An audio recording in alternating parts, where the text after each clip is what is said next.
பார்த்து கொண்டிருக்கும் நேயர்கள் அனைவருக்கும் வணக்கம். இன்னைக்கான வீடியோ என்ன அப்படின்னு பாத்தீங்கன்னா, ருத்ராஜ் கெய்க்வாட் அவரோட ரீசெண்டான போரான ஒரு ஃபார்ம்ல இருக்காரு அப்படின்னு சொல்லலாம். எஸ், கடந்த ஒரு 3-4 மாசத்துல அவர் ரொம்ப நல்லா விளையாண்ட கேம் அப்படின்னா சையத் முஸ்தக் அலியில அவங்க விளையாண்ட லாஸ்ட் கேம் தான். ஐ திங்க் 90 சம்திங் அடிச்சிருந்தாரு. அதுக்கு முன்னாடியும் சரி, இப்ப அதுக்கப்புறம் விஜயசாரை ஆரம்பிச்சிருச்சு. இப்பயும் சரி, அவங்க ஒழுங்காவே விளையாடுறது இல்ல. பல கான்ட்ரவர்ஷியலான திங்ஸ்ல மாட்டிட்டு இருக்காரு அப்படின்னு சொல்லலாம். ரீசெண்ட் டைம்ஸ்ல பெங்களூர்ல நடந்த ஒரு ஈவெண்ட்டுக்கு போயிட்டு அங்க பாத்தீங்கன்னா ருத்ராஜ் கெய்க்வாட் மைக் ஆஃப் பண்ணி தெரியாம அவர் பேசுறப்போ அங்க இருந்த ஆங்கர் யார் மைக் ஆஃப் பண்ணது அப்படிங்கிற மாதிரி ஏதோ ஃபன்னியா கேட்க போக, ஒருவேளை ஆர்சிபில இருந்து யாராவது இருக்கலாம் அப்படிங்கிற மாதிரி ருத்ராஜ் கெய்க்வாட் சொல்ல போக அது ட்விட்டர்ல பயங்கரமா வெடிச்சிச்சு. பிகாஸ் அந்த இஷ்யூ பாத்தீங்க அப்படின்னா எஸ் போன வருஷத்துல இருந்தே போயிட்டு இருக்கு. ஆர்சிபி வித் சிஎஸ்கே அப்படிங்கிறது எஸ் இப்போ அது அவர் யதார்த்தமா சொல்ல போக அது பதார்த்தமா பெரிய விஷயமா மாறிடுச்சு. அவர் வேணும்லாம் சொல்லல, சும்மா ஜோக்குக்காக தான் அந்த விஷயத்த சொன்னாரு. இது மட்டும் இல்லாமல் அவரோட பேட்டிங்ல போக்கஸ் பண்ணி ஆகணும் அப்படின்ட்டு நிறைய கிரிக்கெட் லெஜெண்ட்ஸ் கூட பாத்தீங்கன்னா நேத்து அந்த விஜயசாரை முடிஞ்சதுக்கு அப்புறம் சொல்லியிருக்காங்க. எஸ், பொதுவாகவே பாத்தீங்கன்னா இந்தியன் டீமோட காம்படிஷன் அப்படிங்கிறது ரொம்ப ரொம்ப ஹையான ஒரு காம்படிஷன் அப்படிங்கிறது நான் சொல்லி உங்களுக்கு தெரியணும் அப்படிங்கிறது இல்ல. ருத்ராஜ் கெய்க்வாட் ஒரு மாதிரி இந்தியன் டீமோட அந்த ஒரு சர்க்குலேட்ல இருந்தே வெளில போயிட்டு இருக்காரோ அப்படிங்கிற மாதிரி தான் இருக்கு. ஏன்னா எஸ், அவர் டெஸ்ட் மாதிரி விளையாடுற ரஞ்சில ஒழுங்கா விளையாடல, T20 மாதிரி விளையாடுற சையத் முஸ்தக் அலி மாதிரி டோர்னமெண்ட் நல்லா விளையாடல, இந்தியா ஏ கூட்டிட்டு போனாங்க அங்க நல்லா விளையாடல. ஈவன் தோ இந்தியா ஏ அவர் தான் லீட் பண்ணாரு, ஒரு பெரிய சக்சஸ் பாத்தீங்க அப்படின்னா கிடைக்கல. இது மாதிரி நிறைய விஷயங்கள் கண்டினியூவா சொல்லிட்டே போயிட்டு இருக்கலாம். ஈவன் தோ இந்த IPL 2024 முடிஞ்சதுக்கு அப்புறம் அவருக்கு கரெக்டான ஒரு சீரீஸும் அமையல, கரெக்டான ஒரு இதுவுமே அமையவே இல்லை. எஸ், இது பாத்தீங்க அப்படின்னா கண்டிப்பா மாற்றப்பட வேண்டும். அவர் அவரோட பேட்டிங்ல போக்கஸ் பண்ணியே ஆகணும். விஜயசாரை இருக்கு, இன்னமும் மேட்சஸ் இருக்கு, இதுக்கப்புறம் IPL இருக்கு, எல்லாமே இருக்கு. பொதுவாகவே இந்த காம்படிஷன் ஐயா இருக்கிறப்பதான் வேற பிளேயர்ஸோட பெர்ஃபார்மன்சஸ் பெருசா வெளியில வரும். நீங்க பாத்துக்கிட்டீங்க அப்படின்னா இப்போ நம்மளோட ரஜத் பட்டிதார் விளையாடுறத பாக்குறப்போ எப்படிப்பா இந்த பையனை இந்தியன் டீமுக்குள்ள கூப்பிடாம இருக்கீங்கன்ட்டு எல்லாரும் கேட்க ஆரம்பிச்சுட்டாங்க. ஏன்னா IPL கண்டினியூஸா ரொம்ப நல்லா விளையாண்டாரு இல்லையா. அதுக்கப்புறம் சையத் முஸ்தக் அலிலையும் ரொம்ப பயங்கரமா ஆடினாரு. ஈவன் தோ ஃபைனல்ல கூட சூப்பரா ஆடி கொடுத்தாரு அவரு. இப்ப விஜயசாரை ஆரம்பிச்சிருச்சு, அங்கேயும் அவரோட பெர்ஃபார்மன்ஸ் ரொம்ப நல்லா தெரியுது. சோ இப்படி நீங்க கண்டினியூவா பெர்ஃபார்ம் பண்ணிட்டு இருக்கிறப்போ இப்போ ஒரு ரஜத் பட்டிதார் மாதிரி, திலக் வர்மா இன்னொரு சைடு, அவரு இன்னும் நிறைய, அன்மோல் பிரீத் சிங் அவர், இது மாதிரி நிறைய பேர் பாத்தீங்க அப்படின்னா தொடர்ந்து பெர்ஃபார்ம் பண்ணிக்கிட்டே இருக்காங்க, கண்டினியூஸா பண்ணிக்கிட்டே இருக்காங்க. வேற வழியே இல்ல, இந்தியன் டீமோட கதவை உடைச்சே ஆகணும் அப்படிங்கிற மாதிரி பண்ணிட்டு இருக்காங்க அப்படின்னே சொல்லலாம். பட் IPL மாதிரி ஒரு பெரிய ஈவென்ட்ல ஈவன் தோ நிறைய ஸ்டஃப் இருக்கிற ருத்ராஜ் கெய்க்வாட் பெர்ஃபார்ம் பண்றப்போ அது உலகளாவியே ரொம்ப நல்லா தெரியுது இந்த பாயிண்ட் டேலண்ட் இருக்குன்ட்டு. ஆனா அதை நீங்க கண்டினியூவா டொமஸ்டிக்ல காட்டினா மட்டும்தான் உங்களால இந்தியன் டீமுக்குள்ள மறுபடியும் வர முடியும். ஏன்னா காம்படிஷன் ரொம்ப ரொம்ப ஹையா இருக்கு. அடுத்து பாத்தீங்க அப்படின்னா சாம்பியன்ஸ் டிராஃபி நடக்க போகுது. அதுக்கு அடுத்து T20 வேர்ல்டு கப்புக்கான போக்கஸ் வர ஆரம்பிச்சிடும். சோ இது ரெண்டுலயுமே நீங்க உள்ள வரணும், அட்லீஸ்ட் அந்த ரேடார்ல இருக்கணும் அப்படின்னா உங்களோட பெர்ஃபார்மன்ஸ் கண்டிப்பா பார்த்துக்கிட்டே இருப்பாங்க. ஏன்னா இப்ப இருக்கிற காலகட்டங்கள்ல நல்லா பெர்ஃபார்ம் இன்டர்நேஷனல் லெவல்ல கொடுத்தப்பயே இவருக்கு வாய்ப்பு கொடுக்க மாட்டேங்கிறாங்க.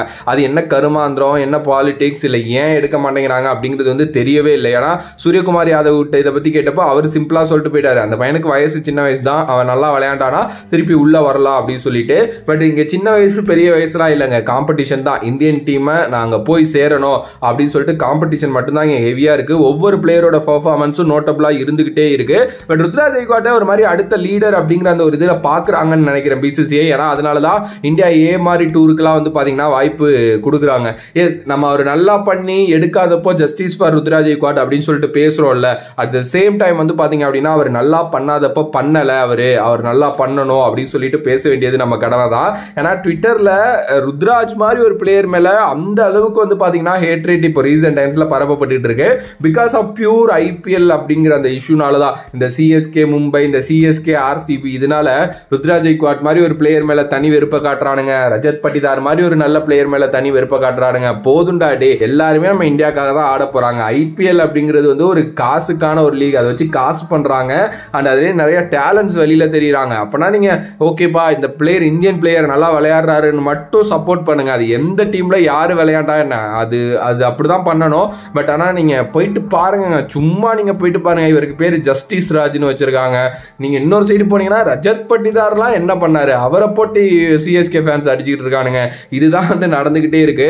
ஃபர்ஸ்ட்லி அவங்க எல்லாருமே நல்லா பண்ணணும்னு யோசிக்கணும். அப்பதான் நம்ம இந்தியன் டீமுக்கு இது ஓகே. நான் ட்ராக் மாதிரி வந்துட்டேன். ருத்ராஜ் கெய்க்வாட்டோட பேட்டிங் எஸ் ரீசெண்ட் டைம்ஸ்ல நிறைய நுணுக்கங்களை பவுலர்ஸ் கண்டுபிடிச்சிட்டாங்க அப்படின்னே சொல்லலாம். ஏன்னா அவரை கரெக்டா பாயிண்ட் அவுட் பண்ணி எடுக்கிறாங்க. அண்ட் அவரை இயர்லியராகவே விக்கெட் எடுக்கிறதுனால ஒரு மாதிரி பாத்தீங்க அப்படின்னா அவருக்கு ஒரு டைமே கிடைக்க மாட்டேங்குது அங்க நிக்கிறதுக்கும் சரி, பெர்ஃபார்ம் பண்றதுக்கும் சரி. பட் ஒன்ஸ் அந்த ஒரு 15-20 ரன் லிமிட்டை தாண்டிட்டார் அப்படின்னா அவரை தடுக்க முடியல தான். அந்த ஒரு இது பழைய மாதிரி இருந்துகிட்டே தான் இருக்கு. எனக்கு தெரிஞ்சு அவரோட பேட்டிங்ல இன்னும் அவர் ஃபோக்கஸ் பண்ணணும் அப்படின்னு நான் நினைக்கிறேன். அண்டு இப்போ நடந்த இந்த கான்ட்ரவர்சிக்கு அப்புறம் அவர் எங்கேயுமே இதுக்கப்புறம் வாய விட மாட்டார் அப்படிங்கிறது ரொம்ப நல்லா தெரிஞ்சிருச்சு. ஈவன் தோ ஐபிஎல் மாதிரி வர்றப்போ அவருக்கு ஆல்ரெடி அவர் மேலே ஒரு இஷ்யூ, ஒரு சீசன் அது ஒழுங்காக பண்ணலை அப்படின்னு சொல்லிட்டு. பட் என்னை பொறுத்த வரைக்கும் கேப்டனா அவர் நல்லா தான் பண்ணார். நான் எந்த குறையும் சொல்ல மாட்டேன். ஏன்னா நான் வந்து ருத்ராஜ் கெய்க்வாட் எப்படி பண்ண போறாரு அப்படின்னு பார்க்க தான் எக்ஸைட்டடா இருந்தேனே தவிர ஒரு தோனி மாதிரி பண்ணுவாருங்கிற எக்ஸைட்மெண்ட்லாம் எனக்குள்ள இல்லை. பிகாஸ் தோனி வேற, ருத்ராஜ் கெய்க்வாட் வேற ஆப்வியஸ்லி.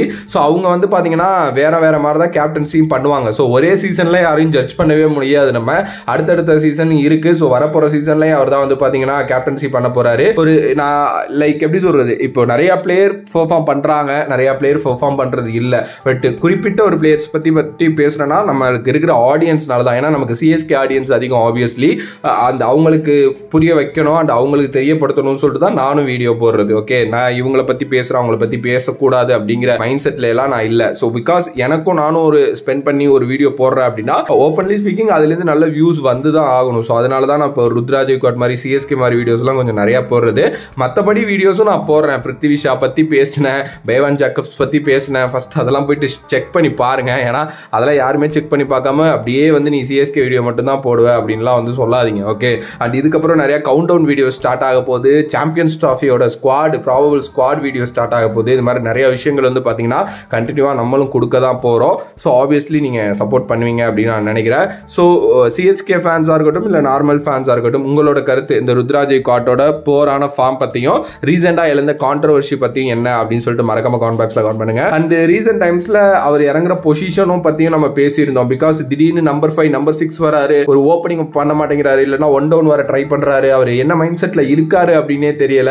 ஏன்னா இந்தியன் டீம்ல ஏதோ ஒரு பொசிஷனை கிராக் பண்றதுக்காக யோசிக்கிறாரா அப்படிங்கிறது இல்லை. ஏன்னா ஓப்பனர்ஸா இப்ப கில்லு, ஜெய்ஸ்வால், அபிஷேக் சர்மா இந்த மாதிரி பிளேயர்ஸ் அங்க இருந்துகிட்டு இருக்காங்க. இதுல போயிட்டு சஞ்சு சாம்சனையும் சொல்லிட்டேன். ஓகே, இவரும் போகணும், அந்த காம்படிஷன்ல இருக்கணும்னு நினைக்காம நம்பர் 3க்கு நான் ட்ரை பண்றேங்கிற மாதிரி யோசிக்கிறாரா என்னங்கிறது எனக்கு ஆப்வியஸ்லி தெரியல. ஏன்னா கண்ட பொசிஷன்ல உள்ள வர்றாரு, அதுவே ஃபர்ஸ்ட் ஒரு தப்பு தான். அவருக்கான பொசிஷன் மேபி ஒரு 1 டவுன் இல்ல ஓப்பனிங் இறங்கலாம், அதுதான் நான் நினைக்கிறேன். அன்னைக்கெல்லாம் பாக்குறேன் ஒரு மேட்ச்ல நம்பர் 6 நம்பர் 7 வந்துகிட்டு இருக்காரு. என்ன நினைச்சு பண்றாருங்கிறது எனக்கு ஆப்வியஸ்லி தெரியல. சரி, ஓகே, பாப்போம் என்ன நடக்க போகுது அப்படின்னு சொல்லிட்டு. அவர் அண்ணன்ட்ட பேசினப்ப அவங்க சொன்னாங்க பியூரா ஐபிஎல் கிட்டாவே இருக்க போறாருன்னு நினைக்கிற ருத்ராஜ். ஏன்னா நல்லா பண்றப்ப இவங்க எடுக்கவும் மாட்டேங்கிறாங்க. சரி, எடுக்காதப்ப கொஞ்சம் இன்னும் நல்லா பண்ணி அந்த இடத்த பிடிப்போம் இந்த பையனை யோசிக்க மாட்டேங்கிறான். ஆப்வியஸ்லி இது இப்படியே போகுது அப்படின்னு அந்த அண்ணன் சொன்னாங்க. அதுவும் கூட நடக்கிறதுக்கு நிறைய சான்சஸ் இருக்கு. ஏன்னா எவ்வளவோ நல்ல டேலண்ட் பிளேயர்ஸ் ஐபிஎலோட முடிஞ்சு போய் கூட நம்ம பார்த்துருக்கோம். ஏன்னா காம்படிஷன் ரொம்ப ஹைங்க இப்போ இருக்கிற நிலைமைக்கு. இப்பெல்லாம் நிறைய பேர் அன்னைக்கு பார்க்குறேன், ஒரு சின்ன பையன், அவங்க அம்மா வந்து பார்த்தீங்க அப்படின்னா அந்த பையனுக்கு வந்து ஒரு 6-7 வயசு இவ்வளோதான் இருக்கும், ஒரு 7-8 வயசும் கூட அப்பவே கொண்டு போய் கிரிக்கெட்ல சேர்த்து விடணும் அப்படின்னு சொல்லிட்டு பேரண்ட்ஸே இப்போ அவ்வளோ இதுவாக வர்றாங்க. என்ன 7-8 வயசுல போயிட்டு கிரிக்கெட் ஆட ஆரம்பிச்சுன்னா அப்போ பாருங்க எவ்வளோ காம்படிஷன்ஸ் வந்து சின்ன வயசுலேருந்தே அவங்க கொண்டுட்டு வந்துடணும் அப்படின்னு சொல்லிட்டு நினைக்கிறாங்கன்ட்டு. மேபி இந்த வீடியோ பார்க்குற நிறைய பேர் கிரிக்கெட் கோச்சிங்லாம் கூட போயிட்டு இருக்கலாம். ஓகே, ஸோ அந்த மாதிரி இருக்கு காம்படிஷன். அப்படிங்கிறப்போ நீங்க வேற வழியே இல்லை, பெர்ஃபார்ம் பண்ணி மட்டும்தான் ஆகணும். பாப்போம் என்ன நடக்க போகுது அப்படின்னு சொல்லிட்டு. உங்களோட கருத்தை பத்தி என்ன அப்படின்ட்டு மறக்காம கமெண்ட் பாக்ஸ்ல கமெண்ட் பண்ணுங்க. If you like the video please like, share and subscribe to நம்மளோட கிரிக்ஸிப் சேனல்.